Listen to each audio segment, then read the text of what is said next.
ছিল ওই টাকা নিয়ে ক্ষমতা আসতো। ঐক্য, সংস্কার ও নির্বাচন এই প্রতিপাদ্য নিয়ে রাজধানীর কৃষিবিদ ইনস্টিটিউশন মিলনায়তনে ফোরাম ফর বাংলাদেশ স্টাডিজ আয়োজন করে জাতীয় সংলাপের। এই রূপান্তর দ্রুত সফলভাবে কার্যকর করার জন্য আমাদেরকে সকল শক্তি নিয়োজিত করার জন্য প্রতিজ্ঞাবদ্ধ থাকতে হবে।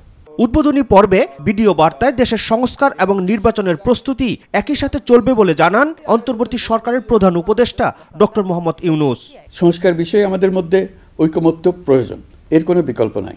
এই 3 লক্ষ্যের কোনোটিকে ছাড়া কোনোটি সফল হতে পারবে না।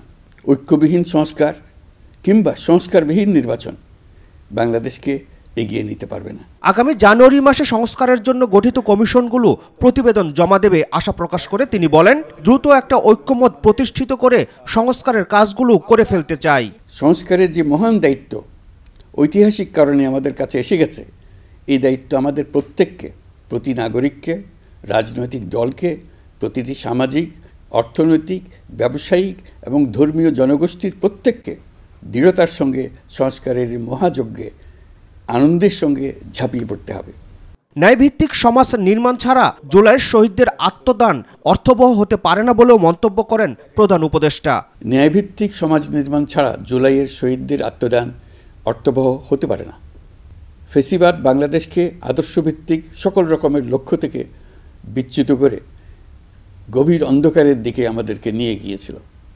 আমরা আবার প্রিয় বাংলাদেশকে সাম্য, মানবিক মর্যাদা ও ন্যায় বিচারের পথে ফেরাবার লক্ষ্যে কাজ করছি। বিভিন্ন সংস্কার কমিশনের প্রধান, সরকারের উপদেষ্টা, রাজনৈতিক সংগঠনের নেতৃবৃন্দের পাশাপাশি সংলাপে অংশ নেন জুলাই গণ-অভ্যুত্থানে আহত ও নিহতদের পরিবারের সদস্যরা। যদি একটি জনগণতান্ত্রিক রাষ্ট্র তৈরি করতে চাই, সেটার জন্য আসলে কোন কোন বিষয় গুরুত্বপূর্ণ সেটা নির্ধারণ করা।